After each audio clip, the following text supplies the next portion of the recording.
everybody. I'm back. So it's been a couple weeks. If you're new to my channel, I'm Elissa. Hello. I hope you stay. Hope you decide to watch more of my content. I make content about witchy stuff, pagan stuff, that kind of thing. And I'm also an academic, so sometimes I talk about the things I'm doing in that world. Um, but yeah, so that's me.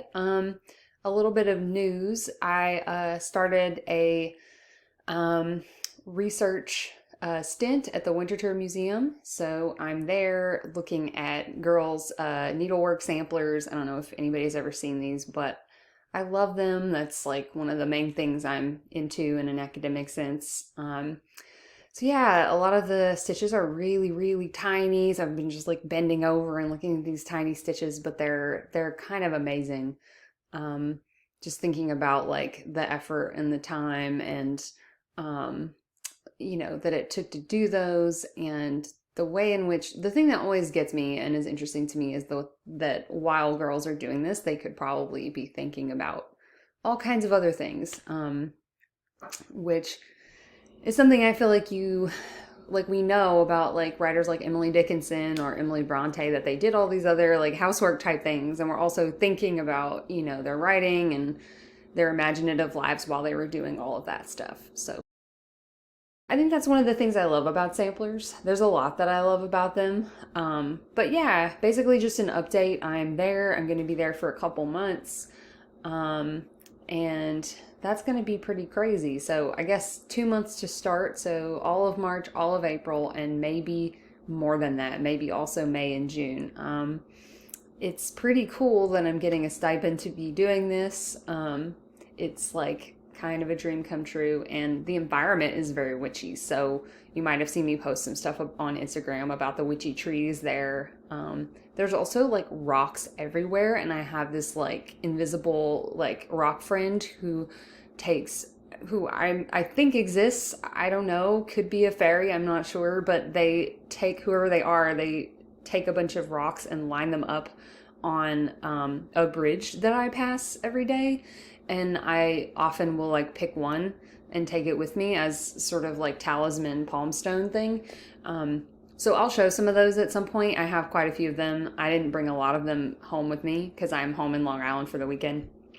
But yeah, when I record at the museum, I will show some of the rocks that I've collected, because it's crazy. Like just from a geological perspective, there's all kinds of crazy rocks in Delaware.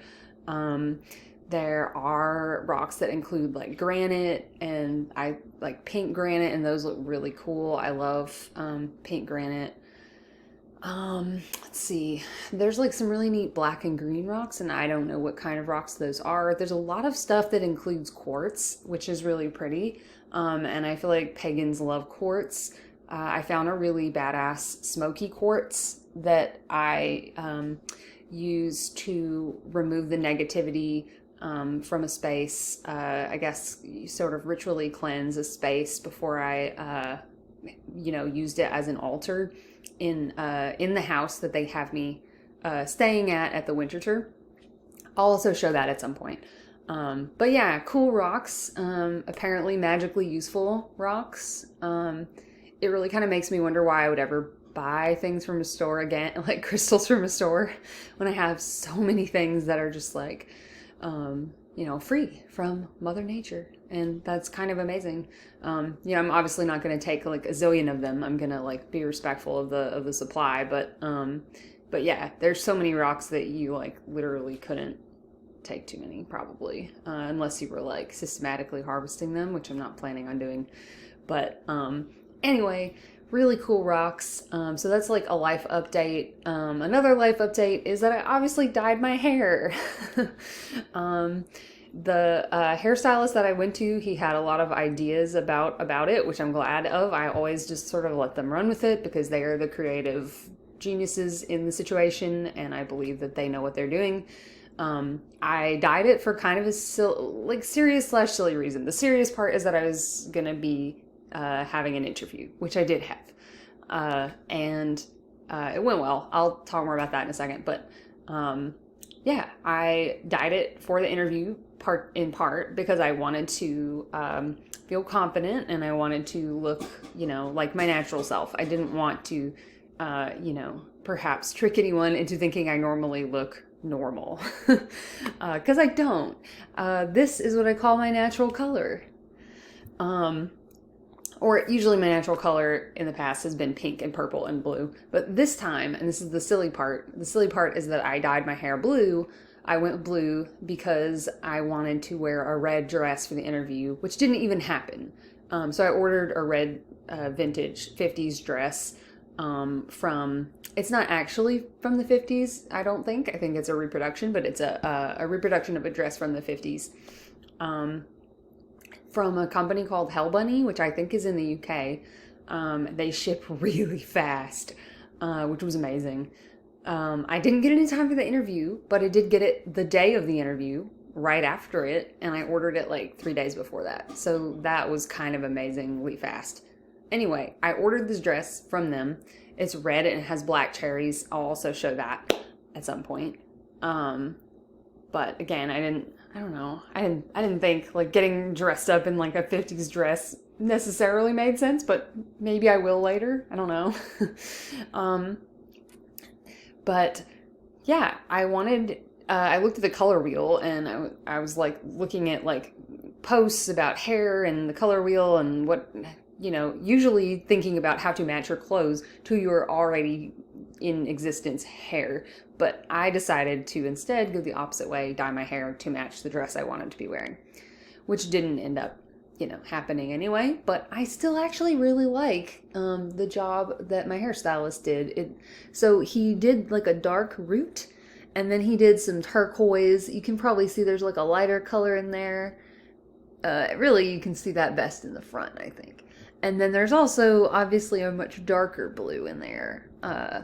And they put a lot more of the darker blue, I think, because they wanted it to stay longer, which I appreciate because it's expensive and can fade quite quickly. So I maximize I maximize all the ways that I know of making it last long. Wash my hair in cold water, that kind of thing. Use products that are good, good quality, and all of that. But still, I do appreciate them thinking about how long it might last and trying to maximize that for me. Anyway, so also I had an interview that went well. I hope, hope. I really hope I get the job, so that could be a huge life change. I'm not gonna, witches don't like to talk about things before they happen, so I'm not gonna talk any more about it, but just know, if it did happen, it would be a huge life change. Also wanted to talk on that note a little bit about some of the magical techniques that I use to prepare for the interview. And so this is going to be a little bit of a mishmash today. Mostly I just wanted to give some updates. I wanted to talk a little bit about the prep that I did, magical prep, in case anybody has any sort of big thing to prep for that they would like to use magic for. Some of the ways that I thought about approaching it. And then I just wanted to give you some updates on new decks that I got and a book I had been reading. Not sure if all of that is going to fit in this video, but we'll see. So anyway, some magical techniques that I used to prep for this job. One of them was affirmations, just simple affirmations. Like one of them, I feel like this is a common. It's become sort of a common little catchphrase. I'm the granddaughter of the witches that you couldn't burn, but I say I'm the granddaughter of unburned witches, and I'm not sure why I liked to switch it around, but I did. And it just feels very powerful to me. I used to do some different affirmations. I still do affirmations with lip gloss whenever I'm putting on my lip gloss. This one is actually from Lisa Marie Basile's book, Light Magic for Dark Times. It's something to the effect of I become myself, powerful and enchanted, and I love that one. That one is really great because it makes you feel good about who you are. You're not just boring old you. You're powerful and enchanted. So I like that one. I also, I like again with my ancestor work. Back to that. I like to think about, the sacrifices that have been made for me to be at the place that I am now, all the hard work that my ancestors did, whether you're talking about the ones, way back in, the old country, wherever that was. Ireland, for some of them it was Ireland, for some of them it was England, for some of them it was France, um, or whether you're talking about here once they got to America, all the hard work that they variously did, and not just like all of them, but I like to really think about the witchy ones, like I really like to think about the ones who might have been like persecuted, or what have you, for being women, or for being kind of different women, maybe for being queer, I don't know, maybe for being neurodivergent. I I like to think that these people exist in my line, and whether or not they literally existed in my line, I think you can also think about the way in which multiple generations of women have prepared the way, for me, for us who are here now, and have made things better, than they were in the past. A lot of things. That's not to say everything is great now. There's still like all kinds of horrible stuff like misogyny, racism, homophobia, transphobia, ableism. Don't even get me started. All of that. But I'm just saying that I think, even if things are not always great, your ancestors, our collective ancestors, even have gone through so much. There were women who were almost burned. And one of my ancestors was actually one of the last women to be accused, in Salem during the witch trials. So she was lucky because she was accused when the hysteria was already dying down. So I believe the main year was 1692, and she was one of the only ones who ran into 1693. And she was just put in jail for a couple months. I mean, just put in jail for a couple months, like probably cold, horrible jail cell. That's pretty shitty. And yet, she was extremely lucky not to be, hanged. And just to think about that, about the terrible close calls, and not even the hard work, but also just the terrible close calls that led to you and me being here, the horrible things that could have happened that didn't. And for those reasons, we're here. So yeah, I like that affirmation. And I also really like,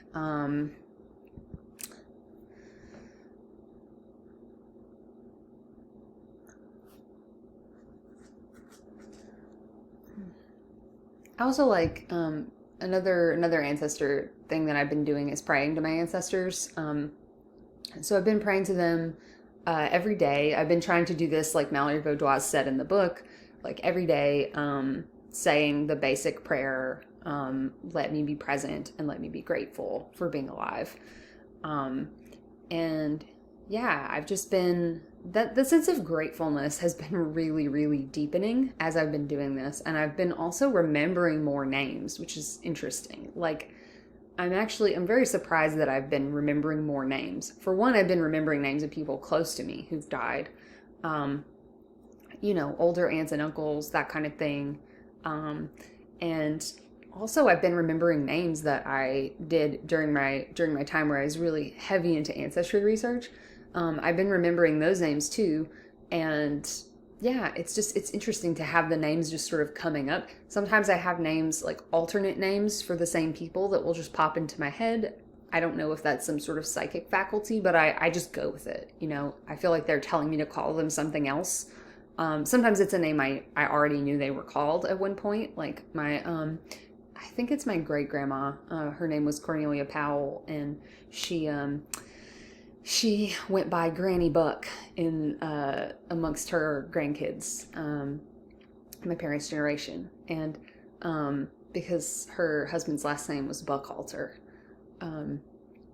and yeah, I just, one time I was like, oh yeah, they did call her that. And then I started calling her that. And it was like it sort of deepened the intimacy a little bit. Sometimes I still call her by her first name. But anyway, it's something that's been kind of interesting.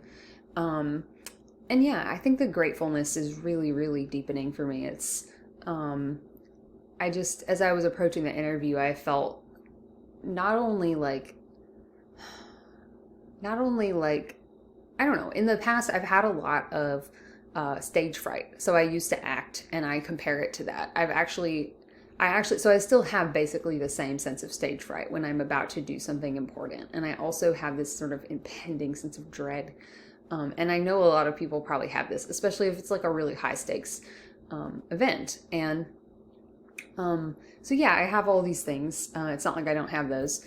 But I really think that the sense of gratefulness to even be in the place where I am has taken some of the like pain out of that for me. Like some of the worst of it's taken the edge off, I think. Because when you think about the fact for me, and again, I'm not, there's so much sort of toxic gratefulness in academia and in the spiritual world, I think.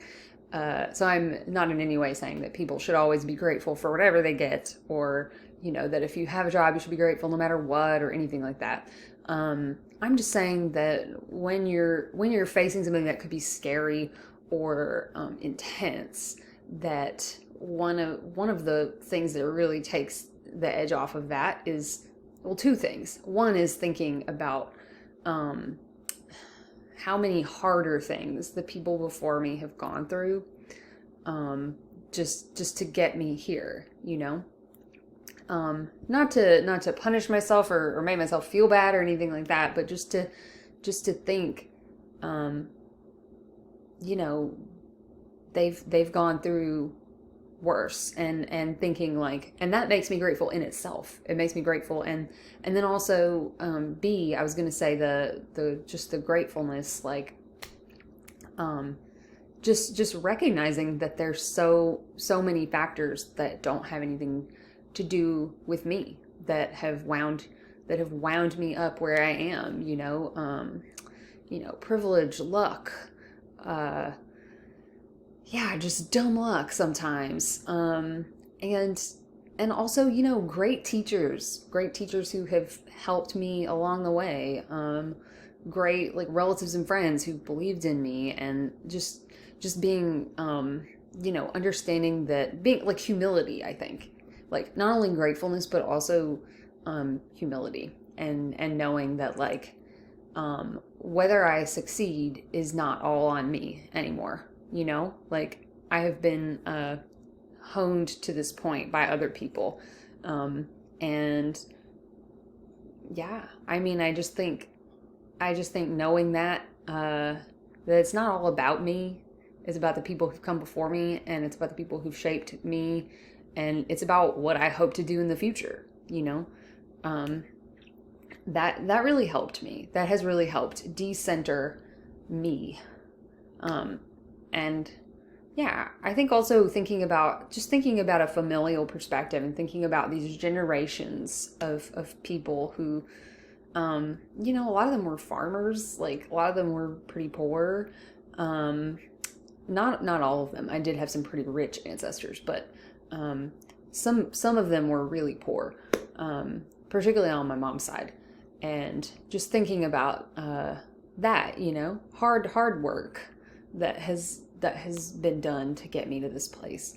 So anyway, just some reflections about how my witchy practice, and my ancestor practice in particular, have really helped me deal better with the things that I used to have a real problem with, like stage fright and dread and that kind of stuff. And I think I'm actually going to wind this video up right now, and I will do another video where I talk about books and decks, because I have a lot of that stuff, and these videos are getting kind of long, and they take a long time to upload, and I know you guys sometimes may not have all that much time to watch, so I'm trying to do shorter videos so people can, like, I don't know, watching little bite-sized chunks instead of having to watch these big long ones. But if I have like a big subject, like, you know, the coming out one or something like that, it may still, you know, some big revelatory kind of thing, it still may be really long. But yeah, if it's like a bit of a lighter subject or something, I'm gonna try to take less time. Anyway, thanks for watching my sort of update video slash witchy interview video. I hope this helps you if you have a witchy interview at some point. Or just an interview, not necessarily a witchy interview, but I hope it helps you use your witchcraft to help your interviewing. And, oh, one more thing I wanted to say is just grounding. I forgot to say this before. Grounding and centering. That's kind of an obvious one, but I talked to my therapist a lot about how it's really hard to balance the impetus to just turn inward and maybe even shut off with the balance to be with the impetus to just like go outward and be like all external. Because I don't know if this happens to anyone else, but sometimes I get a little punchy when I start talking. Anybody who talks a lot for a living, if you're a teacher, if you're anybody who has to talk a lot, this probably happens to you, where you start talking and then you get sort of hyped up on your own energy or on the energy of the other people. And it's like you stop kind of paying attention to other people and to what they're doing and saying and what their body language might be saying and, you know, all the things you'd normally be paying attention to in a conversation. It's because situations like that, like interviews or teaching or, you know, anything like that is a bit different than a conversation. You're not just going back and forth. You're actually called upon to talk a lot.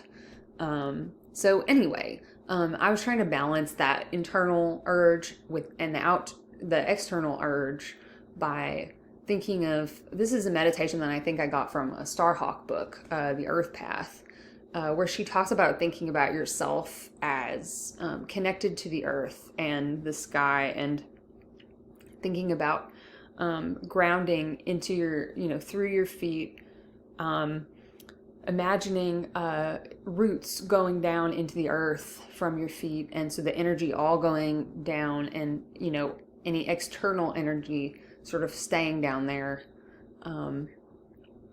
So you're or any, I'm not sure if I said external, any sort of excess energy sort of grounding down into the earth and not having to, you know, bother you or hype you up too much anymore. And then, but also thinking like drawing energy from the earth. So like, through the earth, you're able to, you know, suck up energy through your roots and then grow outward, up and out. So like, anyway, that was also a really powerful thing for me because, because it helped me balance that urge to like shut down with the urge to like be all external and kind of totally lose my like, I don't know, any kind of self-consciousness at all. So yeah, anyway, those are just some thoughts about witchy interviews or witchy techniques and interviews. And yeah, with that, I guess I'll talk to you guys later. And stay tuned for my next videos about books and decks. Bye.